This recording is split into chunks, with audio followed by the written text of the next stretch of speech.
समझ नहीं आ रहा अपने सैलरी इंक्रीमेंट का क्या करूं। बेटा इतना क्या सोच रहा है? अपने म्यूचुअल फंड्स के एसआईपी का टॉप अप करा ले। This is the right time. क्या? समझ में नहीं आया। बेटा इतना क्या सोच रहा है?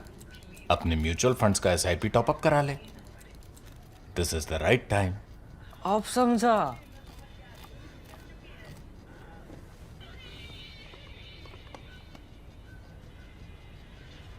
Mutual fund investments are subject to market risks.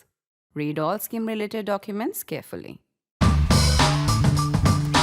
It's been described variously as a geopolitical thunderclap, as America's Suez Movement. We'll explain to you what Suez Movement means.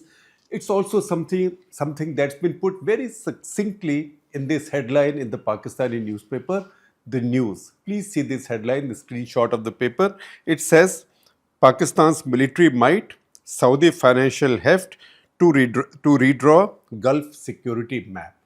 You know what we are talking about. Pakistan and Saudi Arabia have signed a new agreement. This is not yet a treaty, and we don't know if there are any secret annexures. In fact, I would not even have thought of any secret annexures until Zalmay Khalilzad, the former US Special Envoy to Afghanistan and the region, the man who negotiated the disastrous Doha Accords, he put it out in a very disturbed, he's obviously not happy with the development, very disturbed long tweet where he said, are there any secret annexures? We don't know. So he's looking at the possibility of secret annexures, probably because the Doha Accords had secret annexures that he's privy to.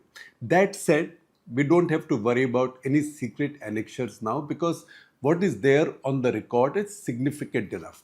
Once again, there is no treaty, there is no detailed agreement with clause this, clause that, etc. Right now, what we have is a statement.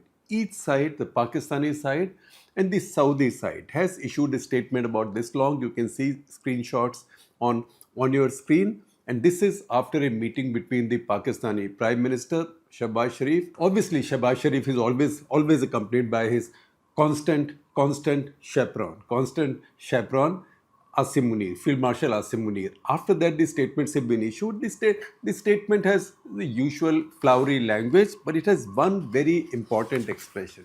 It says that the two countries will henceforth, it says they will enhance cooperation in this area and that area, etc. But they say the two countries will see an attack on either country as an attack on both. Now, that is about as explicit a security guarantee that two countries can give each other. In fact, it's not very different.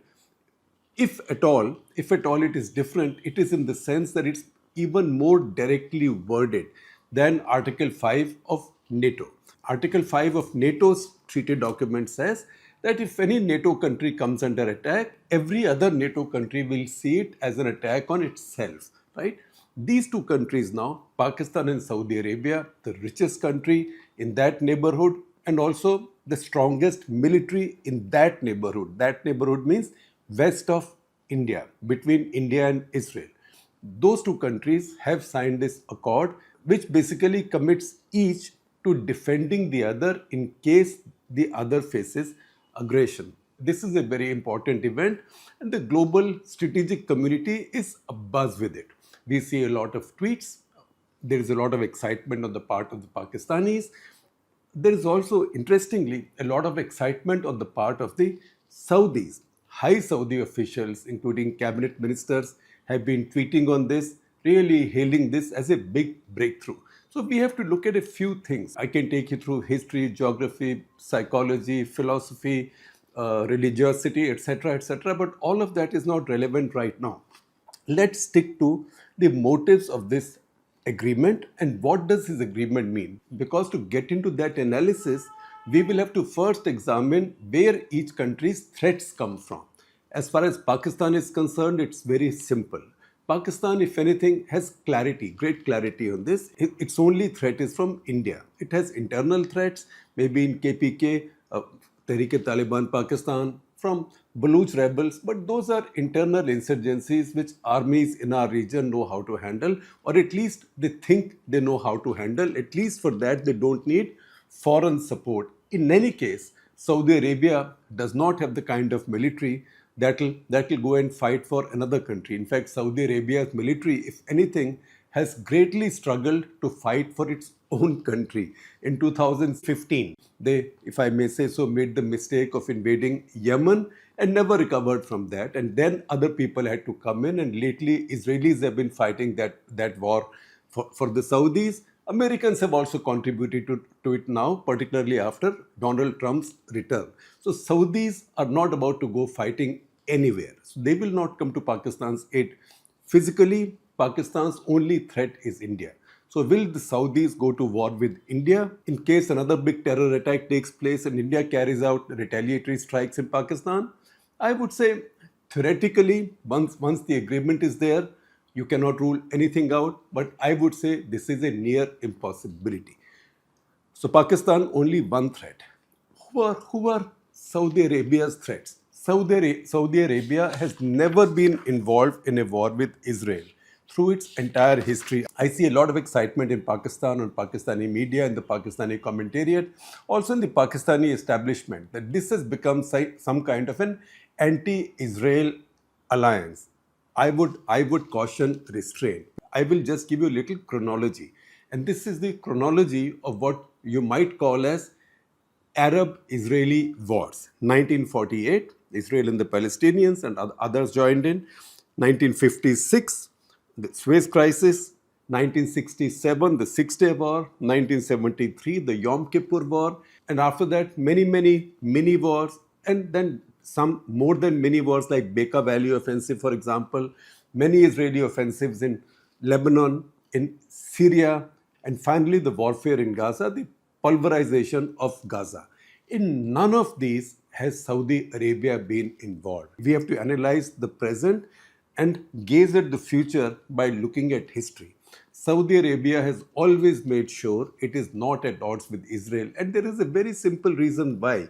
Because Saudi Arabia has been under America's protection, it's been an American ally all this while. All its forces, all its defense acquisitions are from the US. US is also a security guarantor for Saudi Arabia. Why at the same time it has now chosen to have the security guarantees for Pakistan is something that we can explore.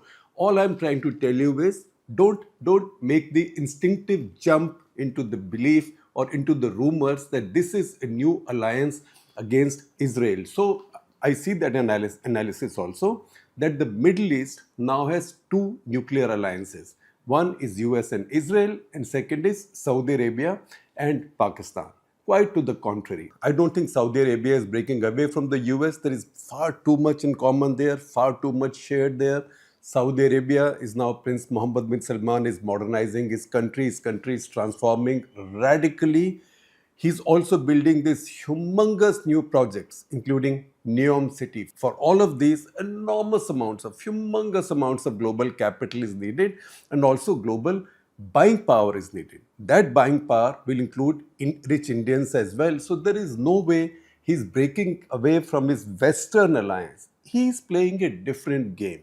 And that game is about a rebalancing of power equations in the Middle East. Because within Middle East, there is a tussle for supremacy and power.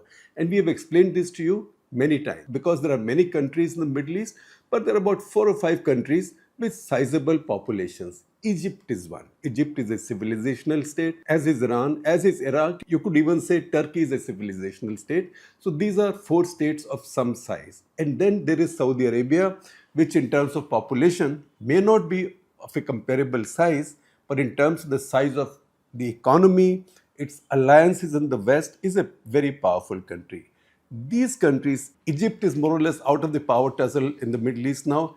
Iraq, post Saddam Hussein, is now not a major player, but Iran, Turkey and Saudi Arabia always have a tussle amongst them.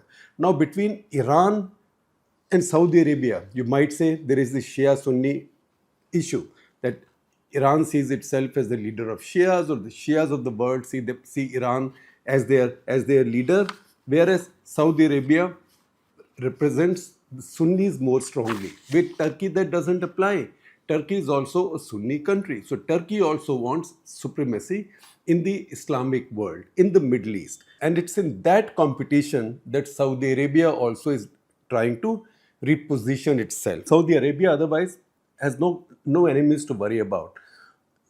Can Iran and Iraq combine one day and create a Shia surge and threaten Saudi Arabia? I don't know. Because if that has to happen, if that were to happen, then Turkey will be the first country to get affected and act against it. So, in a way, Turkey may be a rival of Saudi Arabia, but it will then become a hedge for Saudi Arabia from Iran. Saudi Arabia lately has reached out to Iran as well. Now, which are the enemies of Saudi Arabia can we find? Once again, Israel. Now, think about it. I also read analysis that it's because Israelis carried out these attacks in Doha that Saudis have now decided that American security guarantees are not good enough.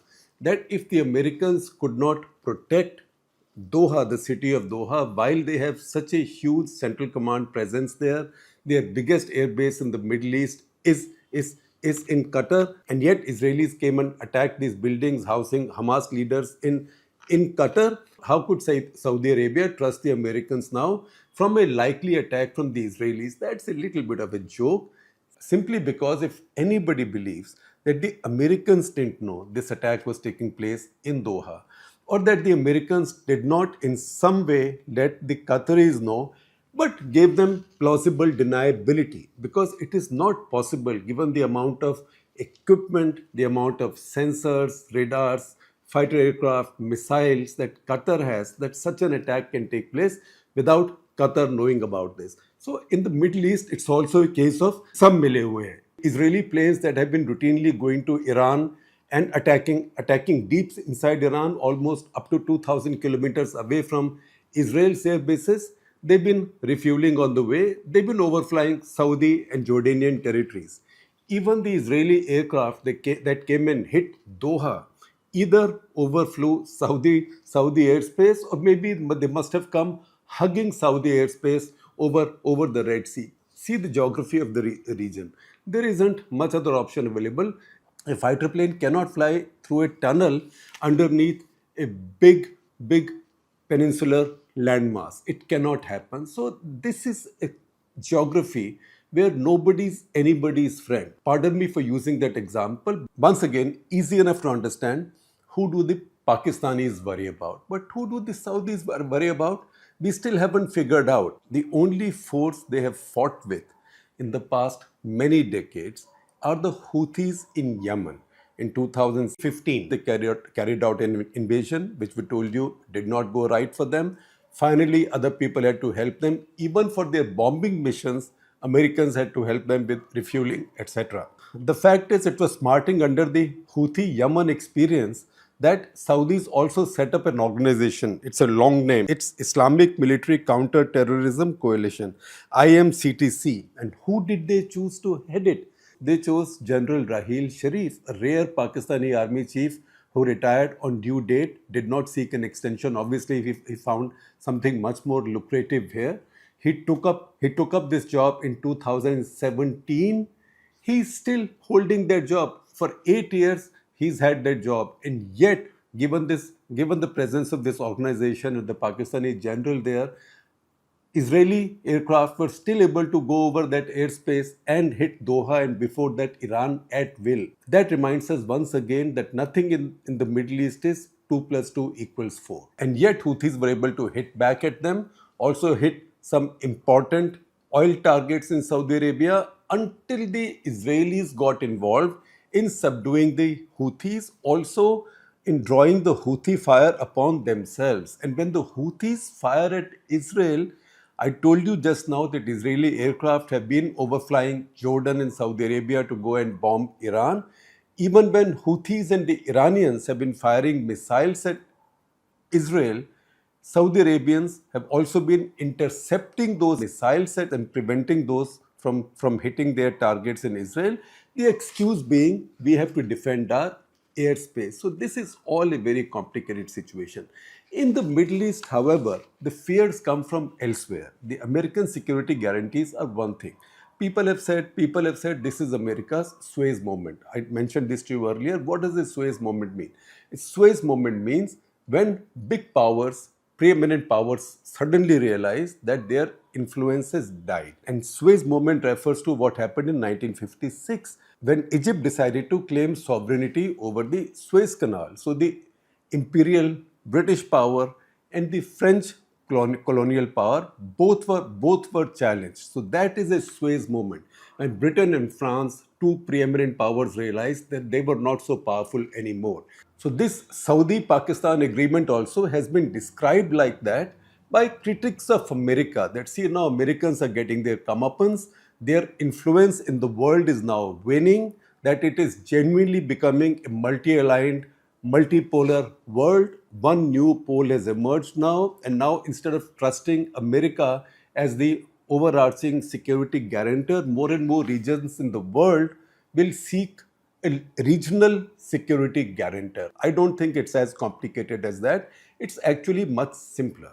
If you see the history of the Middle East, and you go back, say, about 50, 60 years and come right up to Arab Spring, in all of these cases, the regimes in the Middle East have only faced challenges. They've only been worried or shaken when they face challenges not from a foreign sovereign power, but from their own people, their own political groups, their own rival religious groups as well. And I can give you many examples.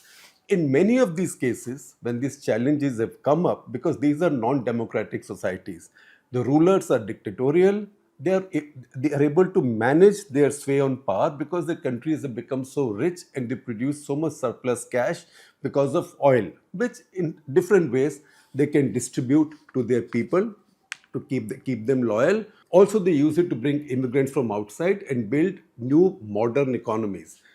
UAE is a very good example of how that's been put into effect. UAE is a very good example of that. Qatar is a good example of that. Bahrain has become a very developed small country. Saudi Arabia also is heading in that direction, now modernizing as well. What these countries do not want, or what their regimes do not want, is any political challenge. That's why they were so shaken up by Arab Spring.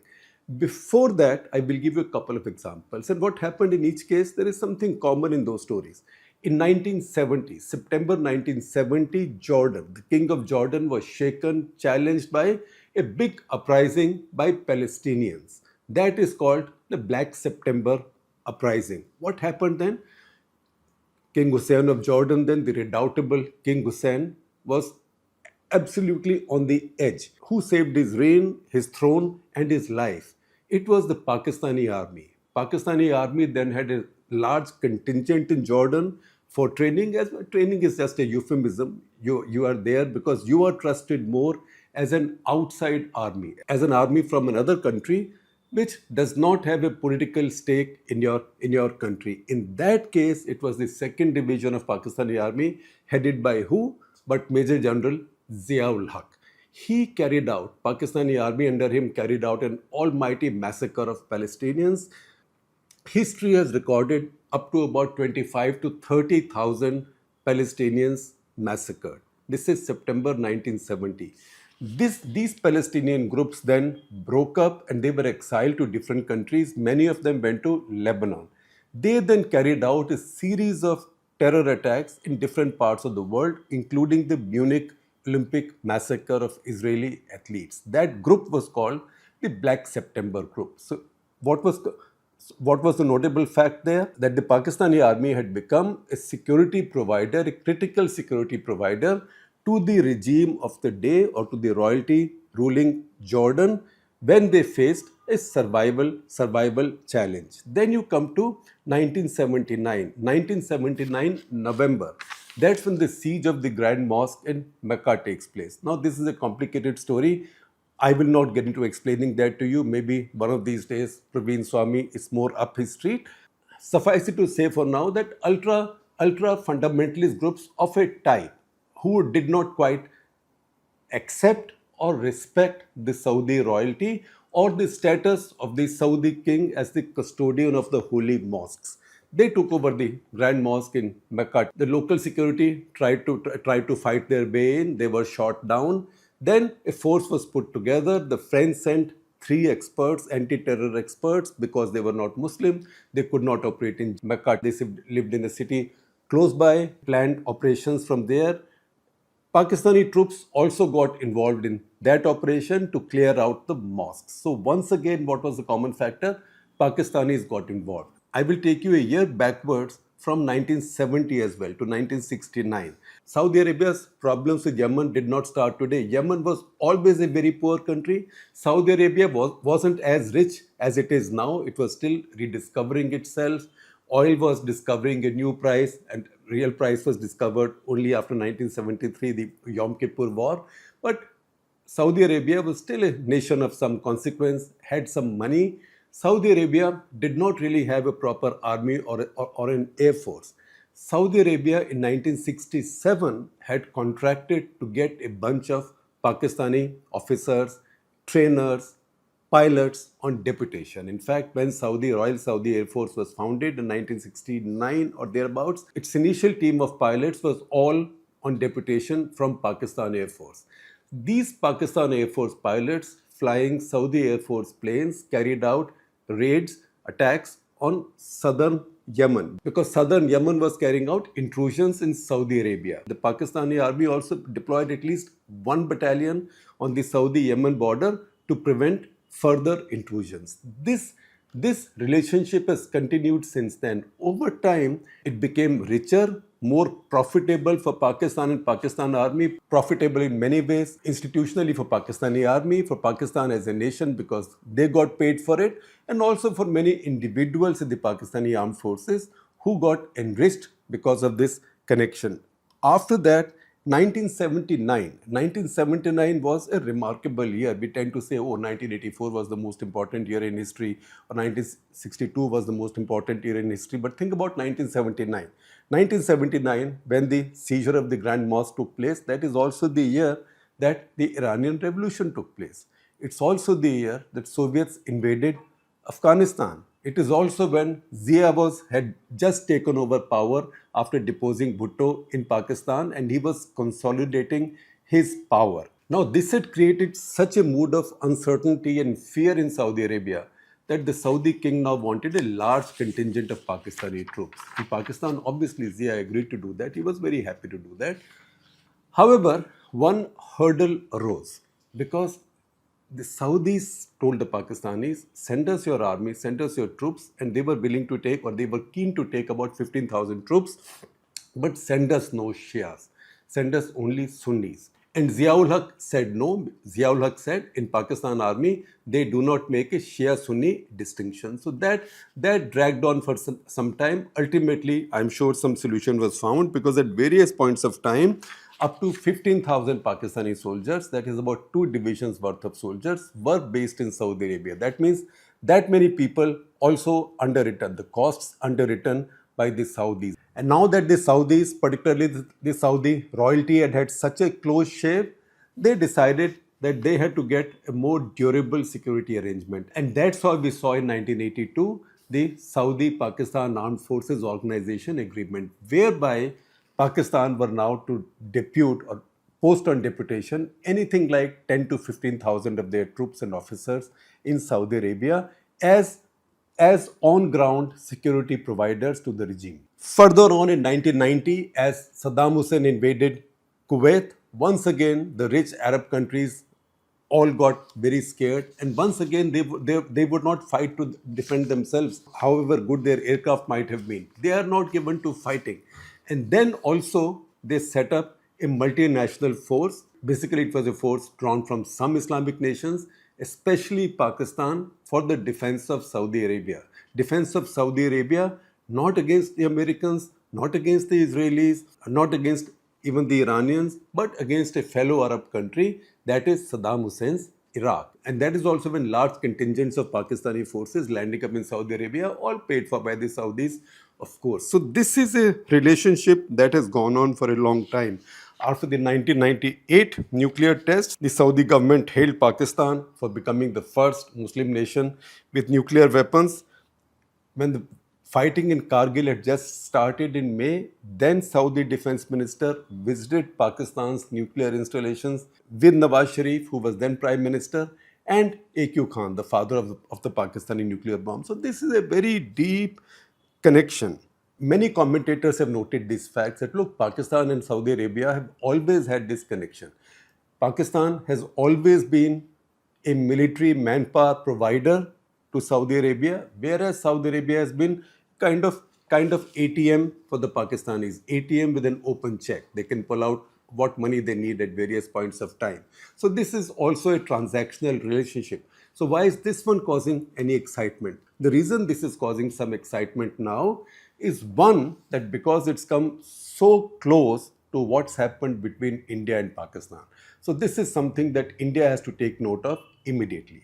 Second, it's also come in because Saudis are now betraying some new insecurities which they had not had so far because they fully trusted the Americans. Or maybe the other conspiracy theory works, which is that Saudis maybe are preparing themselves also to sign the Abraham Accords at one point.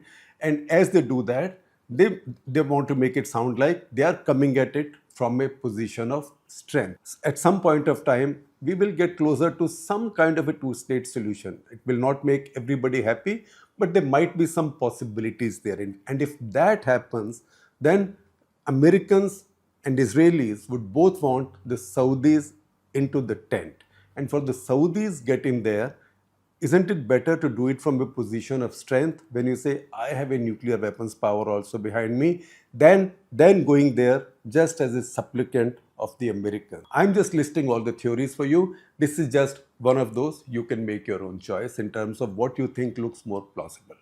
Now, on the Indian side, this is a very important development because India also has a strategic partnership, a serious strategic partnership with Saudi Arabia, and India-Saudi relationship has improved enormously lately. The Prime Minister has made multiple visits to Saudi Arabia. It's a big seller. India is a big buyer of its energy. Saudis have invested a lot of money in India, so all those connections are there. So suddenly it looks like a shock. And also the shock is heightened by the fact that it comes on Prime Minister's birthday. I don't think anybody chose this deliberately, but it just acquires greater shock effect as a result of that. Now we have to also see what have the Gulf countries or Middle Eastern countries or the larger Islamic world has been doing in earlier India-Pakistan conflicts. Until 1971, nobody has come to fight on behalf of the Pakistanis except possibly, in fact, most likely, a few Jordanian pilots with 10 F-104 Starfighter aircraft that the Jordanians loaned to the Pakistanis during the 1971 war, and looks like a couple of those were shot down, or maybe more than a couple of those were shot down. In fact, if you read Pushpinder Singh's and Ravi Rikhe's book, Fizaya, they quote from the official history of the Royal Jordanian Air Force Squadron, which had been seconded out to Pakistan Air Force in 1971, that they had brought in 10 F-104s, 6 of them went back. So there was some help.